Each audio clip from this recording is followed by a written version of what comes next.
এবার আপনার কাছে ছোট্ট একটা প্রশ্ন করে, আমি এতক্ষণ ওয়াজ করলাম, এবার আপনি আমার কাছে 1 সেকেন্ড একটু ওয়াজ করে শোনান তো। 1 সেকেন্ড আপনি একটু ওয়াজ করবেন, আমি এতক্ষণ ওয়াজ করলাম, আপনি একটা 1 সেকেন্ড ওয়াজ করবেন। আপনি যে দলের কর্মী, আমি কোন দলের কর্মী তা শুনতে চাবো না, আপনি যে দলের কর্মী এখন আছেন, ওই দল আজকে রাত্রি হিসাব করবেন আমার ভাবির সঙ্গে শুয়ে, যে আমি তো এই দল করি। আচ্ছা, হুজুর বলে গেল সূরা বনী ইসরাঈলের 71 নম্বর আয়াতে আছে যে প্রত্যেকটা নেতা সহ কিয়ামতের দিনে ওঠা লাগবে। তা আমি যে দল করি, এই দল কি জান্নাতি দল না জাহান্নামী দল? আমার বলা লাগবে না, বউটার সঙ্গে আলাপ করবেন। বউ আর আপনি পরামর্শ করে যদি বোঝেন যে দল করতেছেন এ দল দিয়ে জান্নাতে যাওয়া যাবে না, তাহলে ওই দলের তালাক দিয়ে জান্নাতি দলে ঢোকেন। ঠিক কথা ক্লিয়ার? এরপরেও যদি না বোঝেন তাহলে নবী এসে ওয়াজ করলো আপনার বুঝ আসবে বলে আমার মনে হয় না।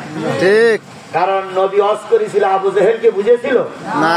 নবীর ওয়াজের পরে আব্দুল্লাহ বিন উবাই কি বুঝেছিল না। নবীর ওয়াজের পরে ফেরাউন কি বুঝেছিল?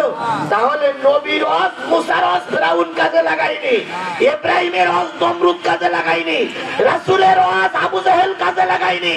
এখানে কি ফেরাউনের বংশ নেই? আছে। এখানে ফেরাউনের বংশ নেই? এর ভিতরেই আছে, এই স্টেজও দুটো আছে, নিচেও আছে। এই ফেরাউনের বংশের কাছে যদি মুসার ওয়াজ শোনানো হয়, এদের কপালে কি নাই?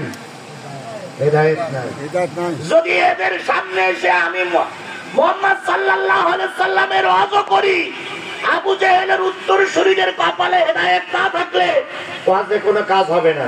আপনার আমার ওয়াজে কাজ করার দরকার নেই। আপনি শুধু আজকে রাত্রি ঘুমানোর সময় মুরাকাবা করবেন যে আমি যে দলে আছি, যে দলে ঢুকতেছি, যে দলের মিছিল করি, যে দলের মিটিং করি, যে দলে চাঁদা দেই, যে দলে পয়সা দেই, মরার পরে এই দলের লোকদের সঙ্গে তো আমার হয় কিয়ামতে জান্নাতে যেতে হবে না জাহান্নামে যেতে হবে। তা যে দলে আছি এই দলের অধিকাংশ লোক ভেস্তি না দোজখী।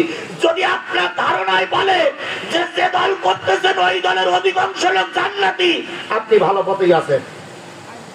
আর যদি মনে করেন না রে, এ দলে যে চোর বেশি, এ দলে যে ডাকাত বেশি, এ দলে যে চাঁদাবাজ বেশি, এ দলে যে খুনি বেশি, এ দলে যে মারফাটো পার্টি বেশি, তাহলে রাতারাতি স্বামী আর স্ত্রী দুইজনের তওবা করুন যে ওই দল তালাক দিলাম, ওই দলের কর্মী হয়ে আমি থাকবো না। পারবেন? পারবো। আল্লাহ তাআলা কিয়ামতের দিন কৈফিয়ত দেওয়ার সুযোগ আপনার আসবে। আল্লাহ আপনাকে কবুল করুন। 2 নম্বর, ওয়া আন শাবাবিহি ফীমা আবলাহু। কয়টা প্রশ্ন? তার ভিতরে 2 নম্বর প্রশ্ন, বান্দা তোমার একটা যৌবন কাল দিয়েছিলাম, যৌবন কালটা তুমি কোন পথে ব্যয় করে